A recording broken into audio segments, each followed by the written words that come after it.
everyone. You're listening to The Future of Food Is You, a production of the Cherry Bomb Podcast Network. I'm your host, Abena Anim-Somuah, and each week I talk to emerging talents in the food world, and they share what they're up to, as well as their dreams and predictions for what's ahead. As for me, I'm the founder of The Eden Place, a community that's all about gathering people intentionally around food. I love this new generation of chefs, bakers, and creatives making their way in the worlds of food, drink, media, and tech. Today's guest is Becca Millstein, CEO and co-founder of Fishwife. Fishwife, based in Los Angeles, is a woman-founded and led food company aiming to make ethically sourced, premium, and delicious tinned seafood a staple in every cupboard. They source their fish from managed fisheries and aquaculture farms to bring the vibrance of conservist culture to the North American table. Becca and I chat about the hike with her co-founder that sparked the idea for Fishwife, how she thinks about sustainability in the world of fish, and how she and her team managed to get into 1,200 retailers in the United States. Thank you to Kerrygold for supporting The Future of Food Is You. Kerrygold is the iconic Irish brand famous for its rich butter and cheese made in Ireland with milk from grass-fed cows. If you're like me, you've always got some butter in your fridge, and Kerrygold has the perfect options for all my culinary personalities. My baker side loves Kerrygold pure Irish unsalted butter that comes in sticks because it's easy to measure, has the high butterfat content you need for baked goods, and it allows me to control the amount of salt in a recipe. When my snacky side comes out and I need a soft, spreadable butter for making, let's say, grilled cheese, I reach for Kerrygold's Irish butter with olive oil. And the gourmand in me loves the new Kerrygold butter blends, their take on compound butter, which is a chef fave. There's sun-dried tomato and basil, bell pepper and garden herbs, or chive and onion. Try the new Kerrygold butter blends on steamed veggies, mixed in with your favorite pasta, or slathered on a beautiful piece of fresh bread. And then, of course, there's a whole world of Kerrygold cheese to explore, including two of my faves, Kerrygold Blarney cheese, which is a Gouda style, and Kerrygold Skellig, a tangy take on cheddar. If you haven't tried Kerrygold yet, don't delay. The future is now. Look for their butter and cheese at your favorite supermarket, specialty grocery store, or cheese shop. Visit KerrygoldUSA.com for recipes and product information. Let's check in with today's guest. Becca, thank you so much for joining us on the Future of Food Is You podcast. Oh my gosh, it's all of my dreams coming true. Well, I always like to start off by asking, can you tell us where you grew up and how did food show up in your life? Yeah, I grew up in southern New Hampshire, and food showed up in my life. I think my parents were both just very simple but great cooks. Always had beautiful square meals on the table. I feel like I was very lucky in that regard. But you're Jewish, right? I am Jewish, Yeah. but I was raised really secularly. Like, my dad was raised Catholic. My mom was raised Jewish. But yeah, it was a super secular household. So I feel like it was just like good, healthy meals, but not tied to any cultural tradition. So you went to Brown, and what did you study at Brown? I studied European intellectual history. I spent most of my time doing theater and music. I mean, I worked my tail off in school, but I did a ton of theater and performing arts stuff, and that was very applicable to building a business, strangely enough. Did you feel any connection to the food scene at Brown while you were there, or? By and large, no. The alumni from Brown in the food space it's a really incredible lineup. I would say like the closest familiarity I had to like food movements and like what could be startups was Ben Chesler, who started Imperfect Foods later on. Very cool. Another Brown alum? Another Brown alum. Okay, we were on the Brown. student theater board together. So I was like watching him do that. He like had started to build it at Brown. But otherwise, I was not. I was like so performing arts. I had no time for anything else. Yeah. Let's talk tin fish. Tell me about the name Fishwife and what's the history and culture behind the name? Now we're going to use that history degree. Yes. Truly, the only place it comes in handy. The only time, yeah. So the name actually came from another Brown entrepreneur. Her name is Greer Stockman. She runs an amazing textile company called Block Shop. And I was like calling all the entrepreneurs I knew like the day after we came up with the idea for the company. And she was one of the first. And she was just Googling seafood terminology, as one does. And she came across the term fishwife. And basically, fishwife originally was just a neutral term. It was used in tracks back to 16th century Europe. Originally just a neutral term for the wives and daughters of fishermen who would sell their husbands' wares at the market. All in the family. Yes, all in the fam biz, which is truly what the seafood industry is. And because fresh fish is so perishable, they gained a reputation for being really loud and bossy. Just imagine a lady trying to sell some fresh salmon, just being eat this fish. Then over the years, over the centuries, it evolved into a gendered insult for women who were very swore a lot. Abrasive. Yeah, exactly. Yeah. It just is great because I can swear in a professional setting because I've given myself that right and I love it. That's amazing. Let's talk about the phone call before you chatted with Greer. You went on a hike with a friend. Yes. What was the conversation of that hike and how did it lead to the hottest tin fish brand in town? Yeah, so it was COVID and I was living with my friend Caroline and my brother John. And we lived together for 4.5 months, just us. So, you got a lot of time. You're talking about a lot of stuff. You're cooking a lot of meals.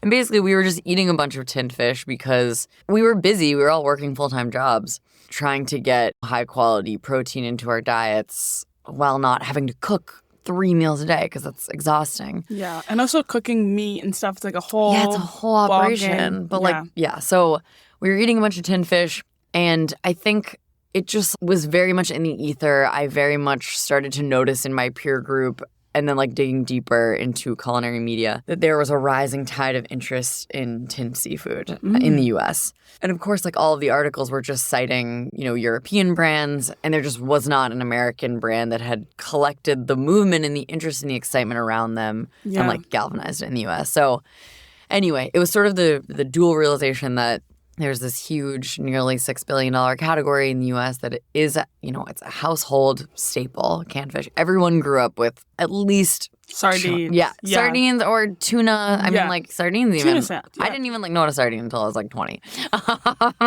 And now you're slinging them. And now I'm just slinging them. But so there was that. And we've watched every food category be premiumized over the past 10 years. And it's okay. That's one truth. And then the other truth is that I could just tell that people wanted to see that in the U.S. So it was damn, this is going to happen. At the time when we had this light bulb moment on this hike, it was oh my God, there must be 40 people working on tinned fish companies because it's such a glaring gap in the market. Turns out, not really the case. There was one other one. Yeah. I think that's so fascinating. I mean, what's interesting about the whole Fishwife movement is I remember the first time I heard about Fishwife. I grew up, so my family's from Ghana. And my mom would always have a lot of Ghanaian food, especially packed in tinned fish, because again, it's also an accessible thing. Tinned fish is cheaper than fresh fish, especially when you're growing up in a country that doesn't have the infrastructure for you to get fresh fish. So I remember being what is this? Why is everyone up in arms about tin? I was this is the stuff that would collect dust at the back of the cupboard. Yes. And kudos to you for you've brought the brand to people. And I think that's just super refreshing. Yeah. It's really cool. When I started the company, it was 2 big groups of people that got it right away. And it was either trendy food people or it was first generation Americans, no matter where they were from. Seriously. And I think that this is just fascinating. Yeah, because I feel for first generation Americans too, it's very your parents are very resource forward. It's we're just going to try and replicate. Everything is a substitution if need be. So, my mom's a huge tin fish girly and she loves tin fish. So she had Fishwife? Yeah. Oh, yeah. She's a hot girl who eats Of course she Sorry, is. Mom. She's your mama? Yeah. Amazing. Well, let's get right in. So the first product you had was the smoked albacore tuna. Yep. And now you have a wide range of products from your smoked Atlantic salmon, your trout jerky gems, your seasonal Cantabrian anchovies, and most recently your sardines. Yes. What I'm so fascinated about is, you talk about how you were running this and you, I'm sure, had no knowledge of the fishing infrastructure.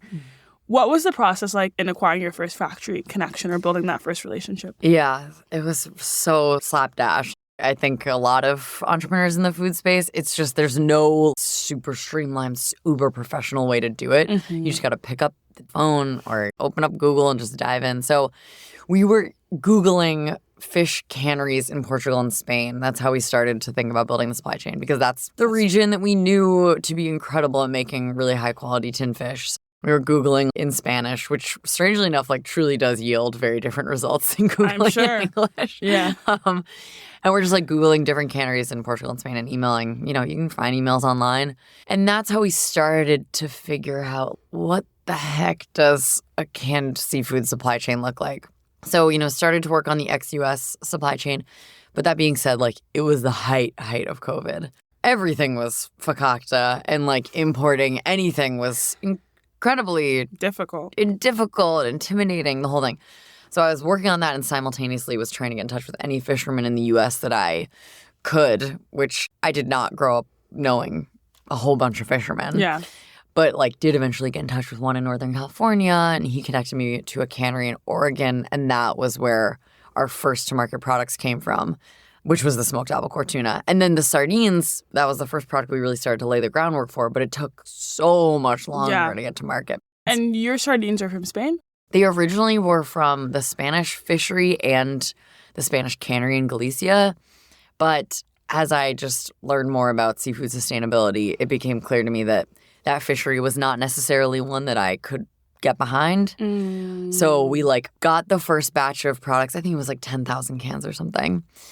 And then like quickly I was just like, okay, this is not, as I formed my own belief system around, you know, how I wanted to support certain fisheries and not, I was like, I just can't, does not feel like a true alignment. So then spent the past 2 years trying to find a sustainable sardine fishery that was also very high quality and tasted great and looked great. Fish is not, it's not the flashiest girl in the bunch. It really is not. Yeah, but it tastes good. It tastes amazing. Yeah. I mean, sardines are gorgeous. Like the ones that we were selling now. But we had to go through we had to kiss a lot of frogs to get to these sardines.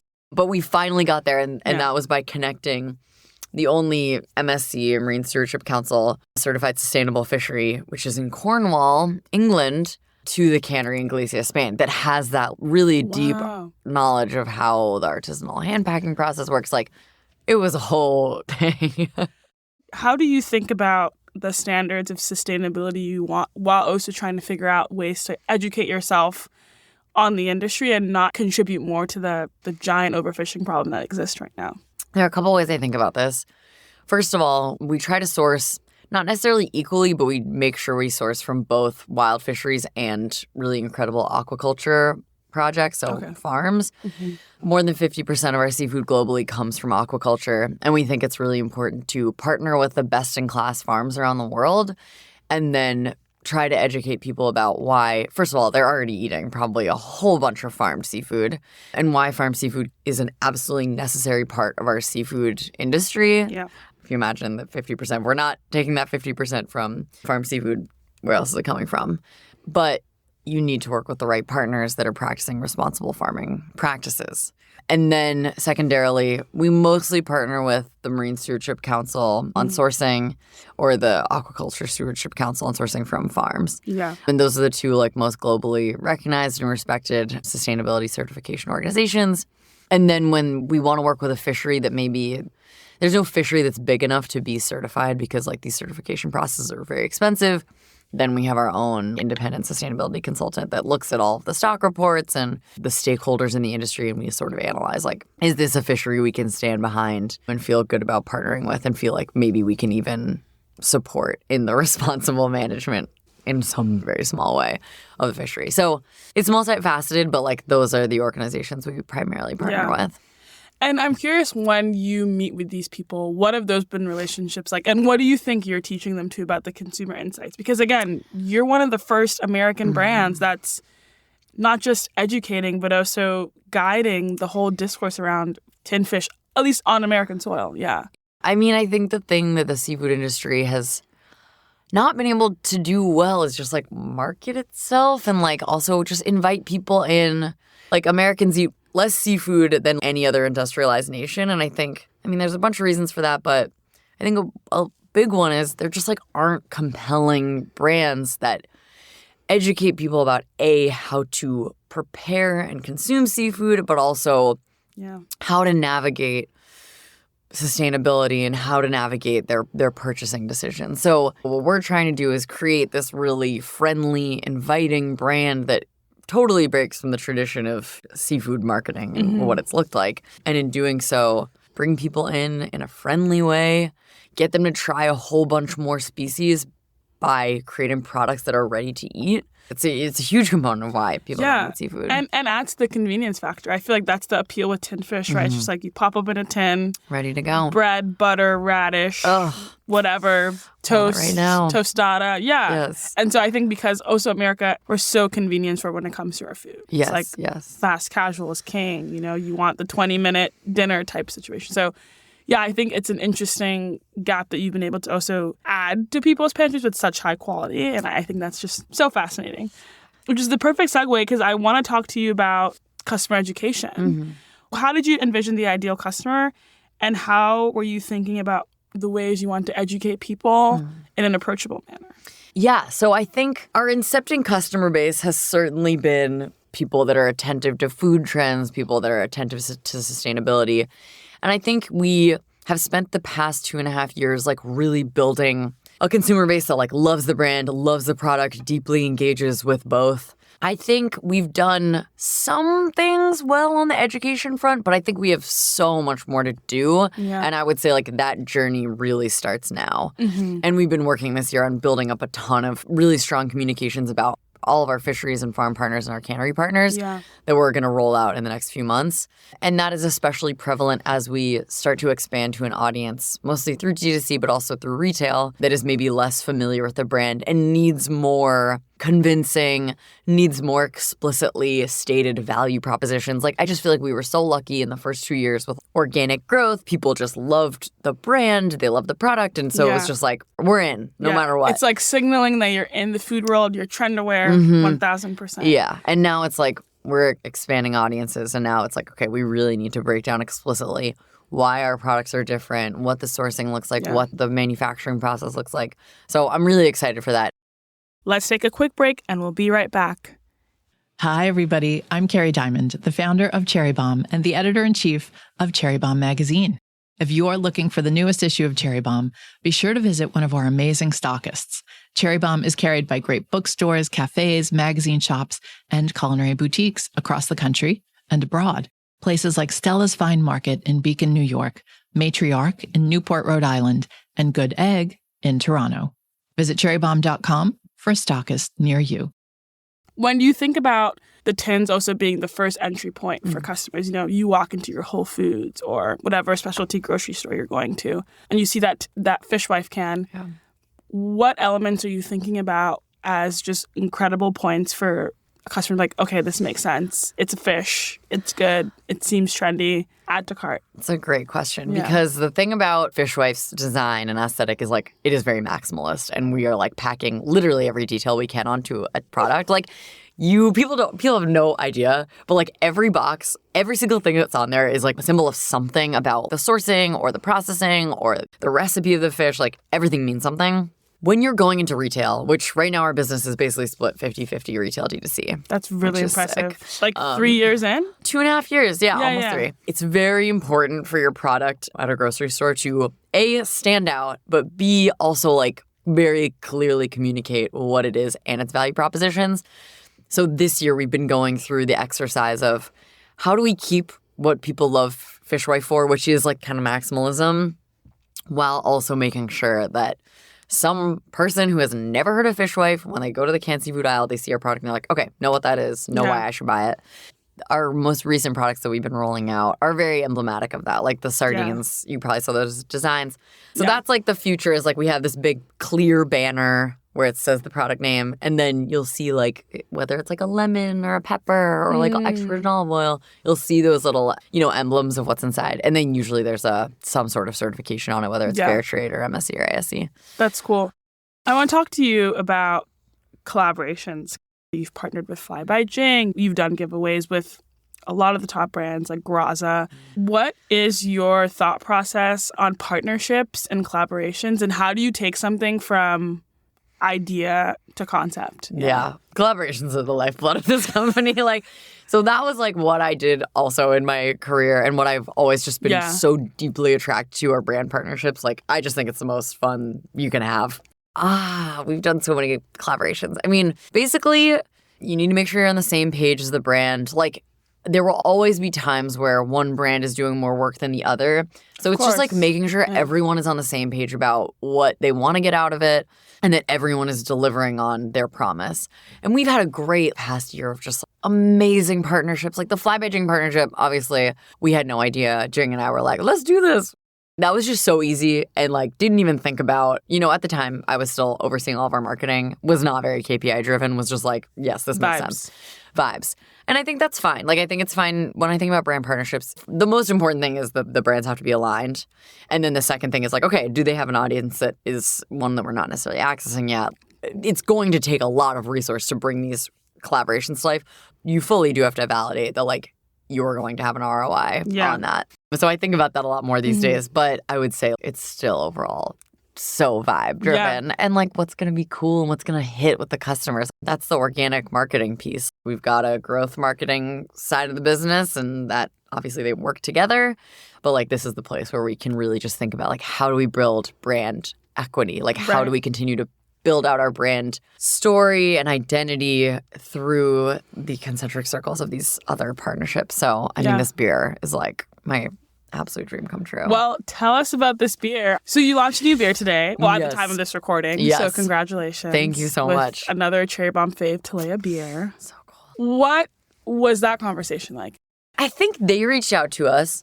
Me and Danny were both super inspired by McKellar, and we were always like, man, it would be so awesome to put Fishwife's branding on a beer. So that was like always there. I think I maybe connected with Talea like, I don't know, last year in some form or fashion, but then they reached out to us this year and they're like, want to do this. And it's a great gift when a brand reaches out to you. They're going to have to do the product development. They're going to have to do the operations. Like, it is something that I will never take for granted because it's extremely hard and time consuming to develop a great product. Talea seems to have a very, very good handle on it and like are able to iterate extremely quickly because they are vertically integrated. They own their own brewery.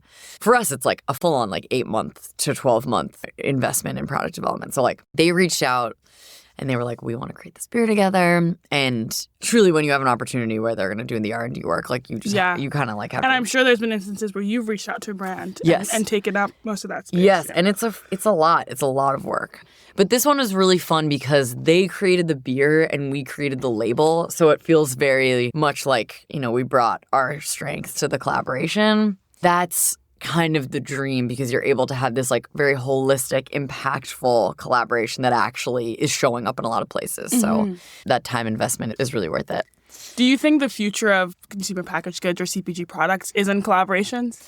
I do in so many ways. Like I think that we see it, there are brand collaborations that very much feel like limited edition and obviously consumers just go crazy for that. And that's why obviously so many brands really invest in it.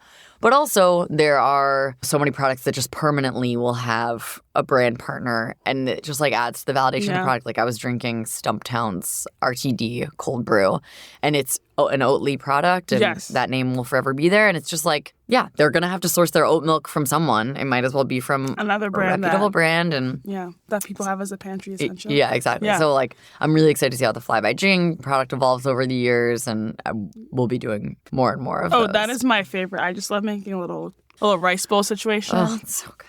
You are in over 1,200 retailers across the United States. How do you convince brands to put you on their shelves? Oh, well, I have to really give the credit to these incredible independent specialty stores around the country that have just embraced us with the most open arms I could never have imagined. Like, we did a bunch of external pitching to those smaller specialty shops when we started, but then at some point it truly was just a flywheel and they just have come on. And then got to give it to Fair. Fair is this amazing platform that connects brands with small and non-traditional retailers around the country. And they just, we bring on almost 100 accounts a month. It's more like 70 probably. But like a lot of accounts. And that's all organic inbound. It's crazy. So our wholesale growth has been like really insane, especially this year.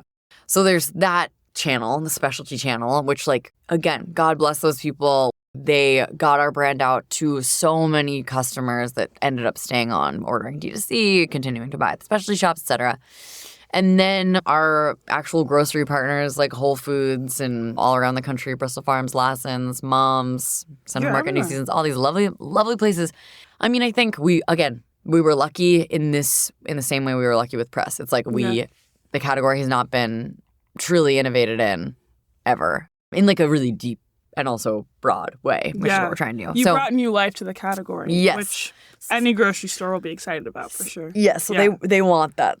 But I'm doing the same thing right now with grocery stores that I did with social media, with press. Like I am leading, actually now my team, we're starting to disperse it amongst the team, which is very sick because I was not able to. It's a group project. It is a group project, but like pitching those buyers directly, again, like builds, this is obviously a philosophy that I have, but like it builds that relationship from the ground up. And I think it's just really important. So I will pass that baton off sometime soon, but right now doing all of the direct grocery outreach. You have how many full-time staff now? 3 full-time, including myself. Yeah. And then kind of like 9-ish when you take contractors into account, which like the contractors are a full part of our team. It's just like right now we are super lean. How do you think about building a lean team? And then how do you think about fundraising and just that whole environment, especially when you're coming out with a nascent product, which can often be terrifying for investors to hear? Yes. So on the team front, I think my own personal view of what work should be in one's life definitely informs the way that I think about it for my team. Like I was always a person that, like I had jobs in my life that I was bored at and didn't have enough work to do, and that was my nightmare. Mm-hmm. So my dream always was to have a job that was so interesting and so stimulating and that I always had too much to do. And those are the people that I'm looking for. And like I have to be very upfront about that in the interview process. And I think most, if you're trying to work at an early stage startup, you're going to be absolutely ripping and learning so much and basically building your own business within a business. Yeah. My team works so hard and I'm just amazed by how much they can do. I think I learned in the first year of business how much one person can do, which is a lot. And like I know I have so many other founder friends that have been on that journey as well, where it's like, damn, one person can get a lot done. Yeah.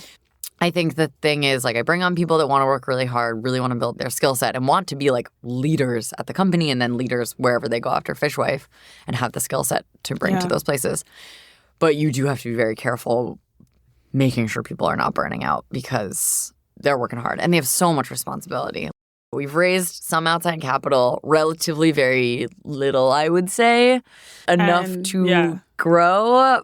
Is that a combination of venture, angel investors, friends and family? It's mostly family offices and angels. We have a couple very early stage funds, but I would certainly not call Fishwife like a venture-backed startup. Good to know. But right now, I'm finishing raising a round of capital, and it's like a huge part of it. I mean, the big part of it is retail and the cost that's going to come with expanding nationally into retail.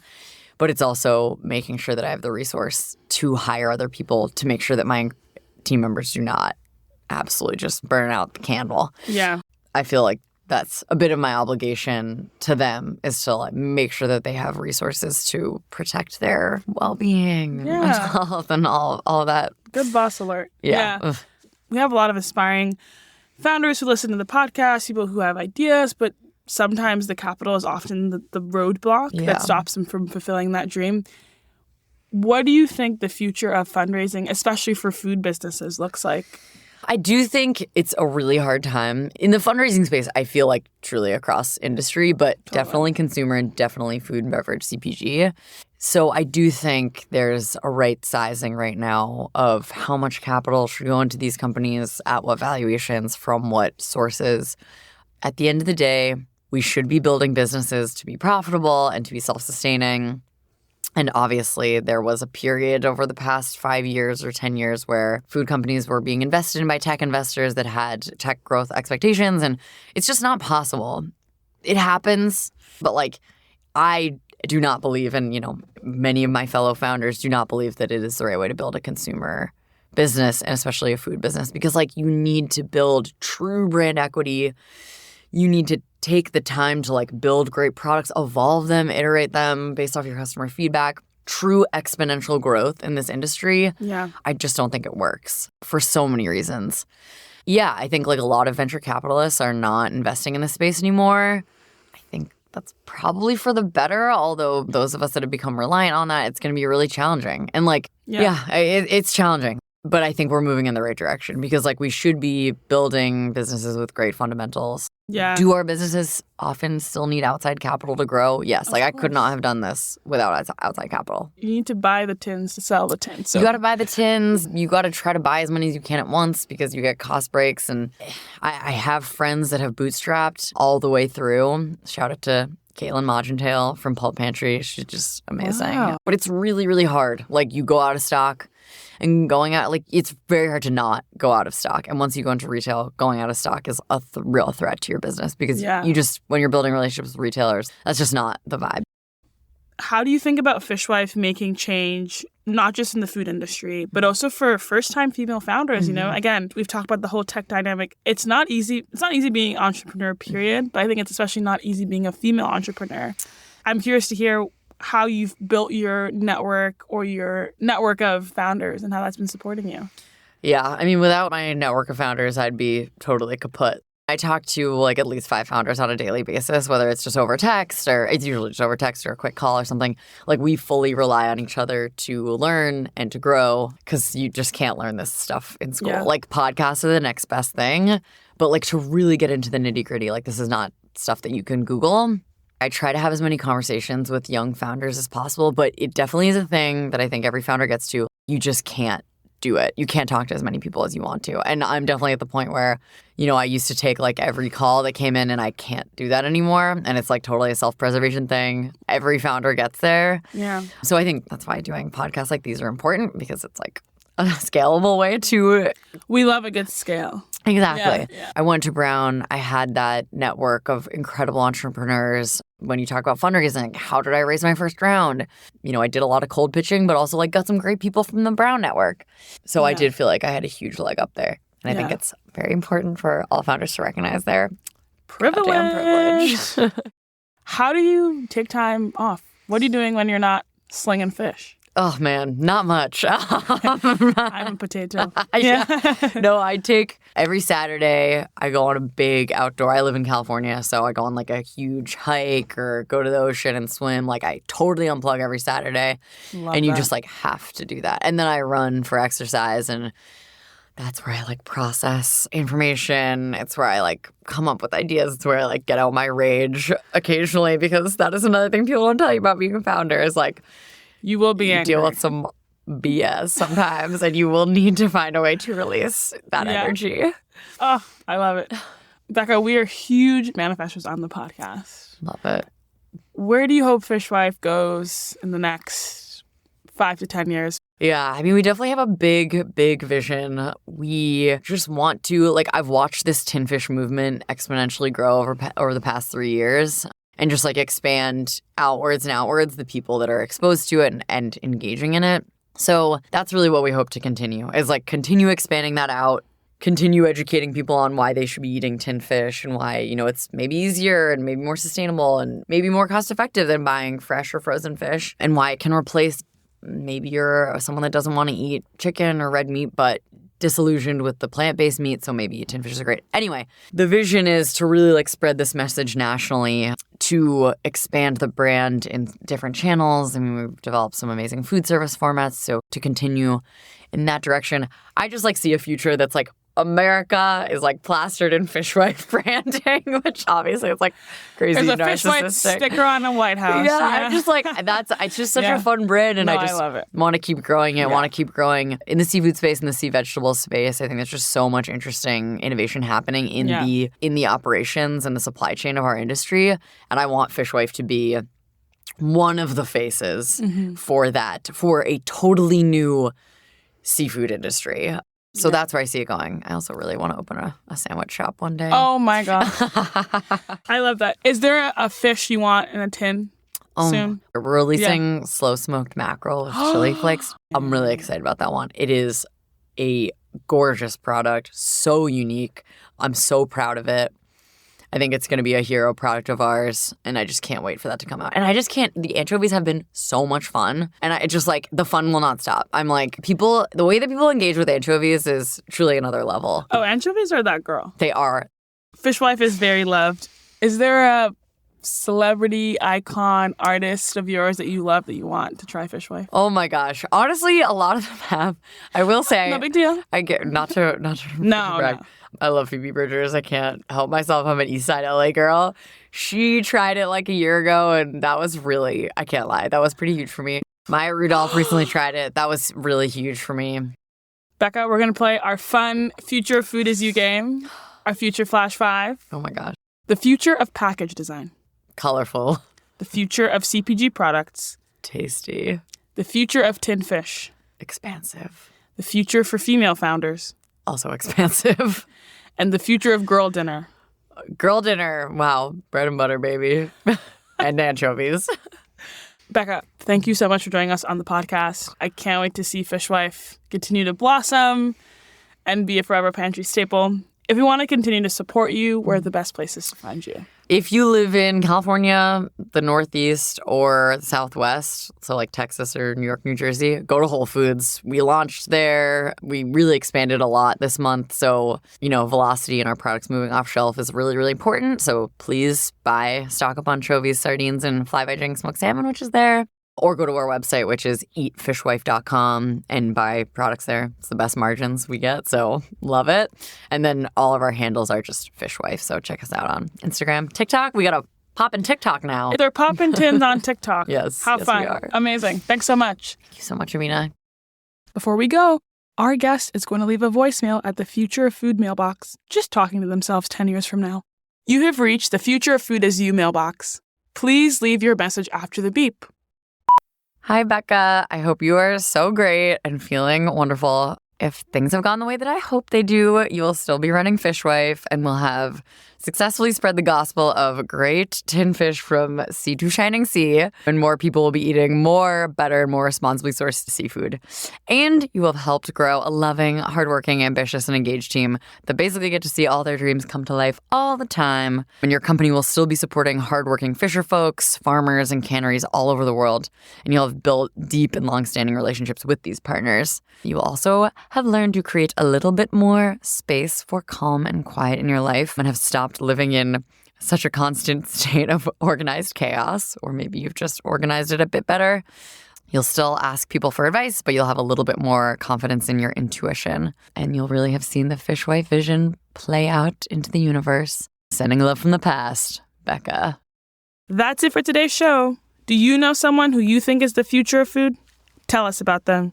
Nominate them at the link in our show notes, or leave us a rating and a review, and tell me about them in the review. I can't wait to read more about them.